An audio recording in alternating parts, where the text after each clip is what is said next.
Yeah, leading off, we talked about that coffee situation. The FBI has now issued a series of posters that say it's an act of terrorism to pay for your coffee with cash. Now, that's just the poster that goes out to the coffee shops, and they warn about all kinds of things.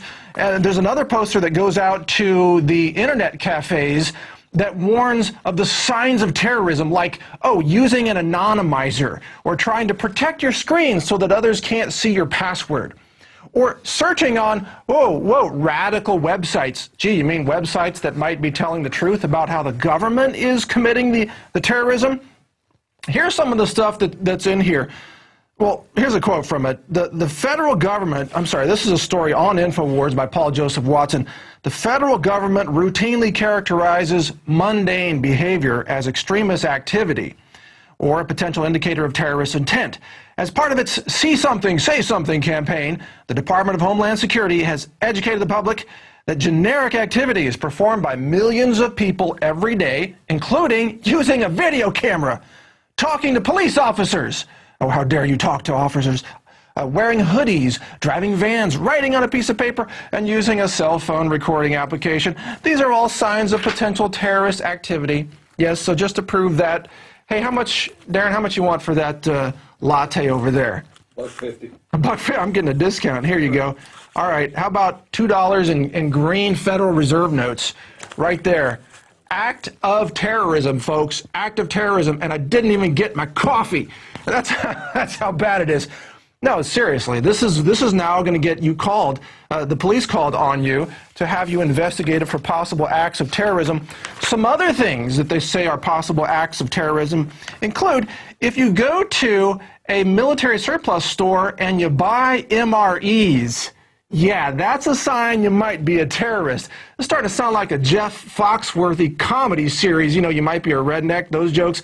You might be a terrorist if you buy MREs. Well, why else would you go to a military surplus center except to buy some MREs and buy some ammo and buy some of the stuff you need to make it through the collapse that's coming because the Federal Reserve keeps printing this stuff down to the point where it's going to be valueless. So, of course, you need that anyway. I'm sorry, I don't mean to lose my temper, but this stuff drives me nuts. Next story. Feds label bulk buying of food a potential terrorist activity as well. Yeah, if you buy more food than you might need to survive through, let's say, a day, then you must be, stockpiling.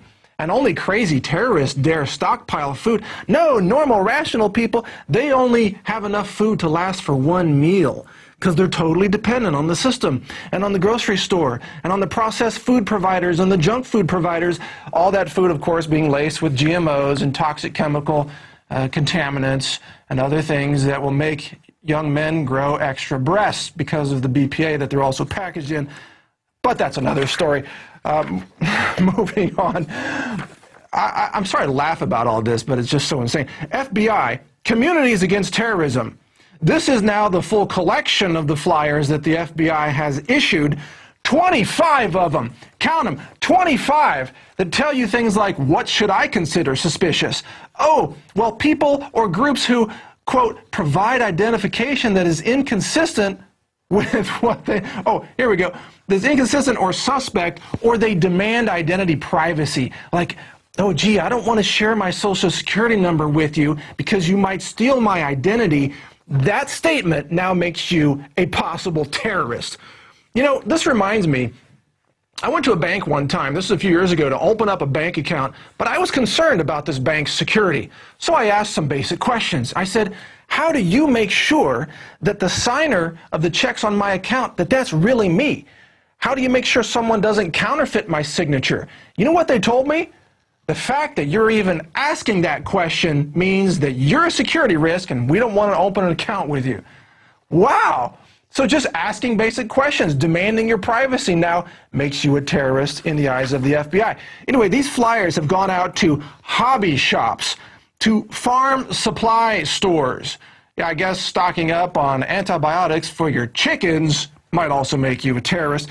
Construction sites, dive shops. Yeah, because terrorists love to spend a lot of time at the coral reef. Very effective. Martial arts, paintball, We've got, here, look at this massive packet. This is all the posters that the FBI has put out to all of these organizations to try to scare everybody into spying on each other. This is the best part of it. It's a surveillance police state now. You're supposed to be really paranoid and look around at everybody. Is someone using cash? Oh my God, is someone hiding their screen? Is someone using an anonymizer? Turn us all into a bunch of little paranoid psycho government snitches. That's what it's all about.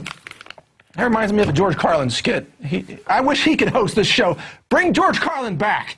Let him host this show for a night. He would have something good to say about it. But in any case, this is insanity and some great comedy that Carlin would have a very fun time with. Okay, global campaign calls for abolishment of the Constitution. This is the next piece of insanity in tonight's broadcast. Yes, the New York Times and other mainstream hoax media outlets have issued stories that say, well, the Constitution, it's all outdated, it's not adaptable, and it doesn't protect your entitlements. Oh yeah, you're entitled to vaccines, you're entitled to health care, well, death care actually, thanks to Obama. But these entitlements, they say, should be somehow in a document that's not the Constitution, therefore the Constitution is not very good. Well, you know what this is? Check it out. Let me read you a line from this. This is posted on InfoWars, Kurt Nimmo and Alex Jones. The global elite will not rest, the story says, until they have revoked the Constitution, the Bill of Rights, and the Declaration of Independence. The New York Times continued this trend with an article entitled, "We the People Lose Appeal with People Around the World." Oh my, this is such a bit of disinfo. The problem, the author states, and the author's Adam Liptak, is that, quote, rights guaranteed by the American Constitution are parsimonious by international standards. They are frozen in amber. And he says the Constitution has a problem, and the Declaration of Independence has a problem, that the rights are not open for interpretation and cannot be changed by the government. What are you talking about? The government changes it and reinterprets it all the time, much to our demise. What about the Supreme Court case, Wickard versus Filburn, I think 1943, where the government reinterpreted the Commerce Act to mean that the federal government could tell a farmer to stop growing his own crops to feed his own chickens, even though he wasn't selling that grain into interstate commerce. That's a radical reinterpretation. So the basic premise of this article by the New York Times is completely false to begin with. But even if it were true, they want to trash the Constitution and the Bill of Rights because it protects us from tyrants. Remember, it's the First Amendment, the Second Amendment, the Fourth, the Fifth, the 10th, and many others that protect our rights against these tyrants. That's what they really want to get rid of. That's why they're really trashing the Constitution and running this total hoax that we don't need the Bill of Rights anymore. And of course, Obama agrees with that in signing the NDAA. So it's now become a pathetic collection of, well, basically, wouldn't you call them traitors? Aren't these acts of sedition to say that the Constitution should be abolished? I mean, we're talking about outright traitors now running the press, running Washington, running the executive branch, running the legislative branch. Do you realize that every member of Congress that voted for the NDAA is an unindicted criminal? That they should be prosecuted, indicted, that they should be tried by a jury of their peers? Because we will at least give them that right that they would deny to us, so that they can have a jury of their peers, even though they want to just take us and sweep us away into those dark military prisons with no due process whatsoever. It's too much sometimes. It really is. Have you seen this Ron Paul dollar? By the way, this is some hope. Can you get a shot of this? This is a $1 bill with Ron Paul. Here we go, right on. Ron Paul right here on the front of it. Instead of Washington, we have Ron Paul. Yes, I'm sure the Treasury Department is going to take some interest in this. Let me hold it up here. There's Mr. Paul. And on the back, check it out. You know what it says right here above the 1? In gold, we trust. That's great. Of course, it still has the all-seeing eye pyramid there as well. But, okay. I didn't create that dollar, so you Treasury officials can leave me the hell alone. This is not my doing. All right, moving on to the teen girls who have been, a teen girl was rushed to the hospital for eating nothing but chicken nuggets for 15 years. This was reported on Yahoo News. I thought it was a hoax at first. It turns out it's actually a true story. This girl has been told in no uncertain terms that she will die if she carries on like this. And she's quoted by CBS News as saying that she can't eat anything else. I'm at my wit's end. I'm praying she can be helped before it's too late, says the story. Chicken nuggets, really? Is that all you can eat? That's mechanically separated chicken, which is some pretty gruesome stuff. Take a blender, some chicken skin, bones, and tendons, grind them all up, and mash them through a sieve, and you too have mechanically separated chicken. Oh yeah, I'm not eating that. That didn't even cover what's in the dipping sauce. You know, all the high fructose corn syrup and everything else, all the chemicals in there. And look, how is it that every nugget box has the same assortment of exact shapes? That's scary. And in the UK, chicken nuggets are made with a chemical ingredient that's also found in silly putty. Yes, indeed, that's true. All right, moving on. Got to give you some good news tonight because it can't be all bad news, right? So here's a story I selected for you. Oregano delivers. Yeah, it actually has more antioxidants than blueberries, if you can believe that. More than oranges, more than apples. This is from Natural News. Oregano, a common ingredient in Italian and Mexican cuisine. Comes from the leaves of an herb native to the Mediterranean, and it's one of the most concentrated antioxidant sources that has ever been studied. That's great news because it means that you can use this plant. You can use the oils. There are concentrated oils from oregano offered by, a number of companies out there that are really, really good for you. And by the way, I don't travel without oregano extract. It is the best thing for food sickness. If you're eating somewhere where you might get some food poisoning, let's say, 15 years of eating chicken nuggets, you might not feel too good. Oregano is a great way to, hey, it kills E. coli in your stomach. It kills salmonella. It kills all the things that cause food poisoning. So it's a wonderful emergency medicine item to have with you. Just my plug for some really good natural medicine.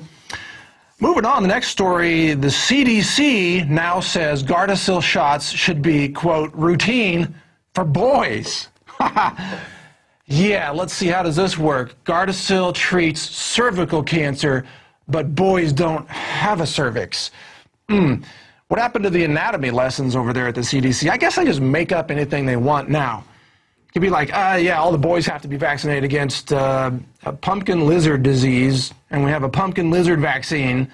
We're going to add that to the list of all the vaccines that you're supposed to be taking anyway. It's just pure insanity, total scientific hoax. Total quackery. Here's a quote from the story. The fact of the matter is that Gardasil is a dangerous, unproven vaccine that has no place in medicine. And yet health officials are all too eager to recommend it to practically everyone as if it was some type of miracle treatment. That's so true. Do you remember that story a couple of weeks ago here in Texas, in fact, when they were dropping rabies vaccines by air to vaccinate the coyotes? And now they're talking about having a vaccine for the skunks. So wait a minute, let me get this straight. It's not enough to vaccinate all the girls, the boys, the senior citizens, the adults, the pregnant women, now the coyotes, the skunks.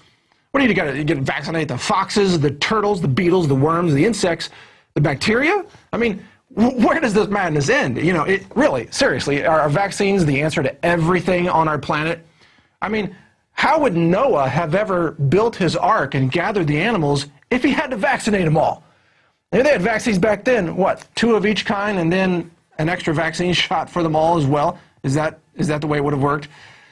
Well, don't try to argue with modern science about Noah and that story, by the way. Moving on. HPV vaccine victims advocacy group sends an open letter to HHS Secretary Kathleen Sebelius. This open letter says, hey, wait a minute, these vaccines are harming children.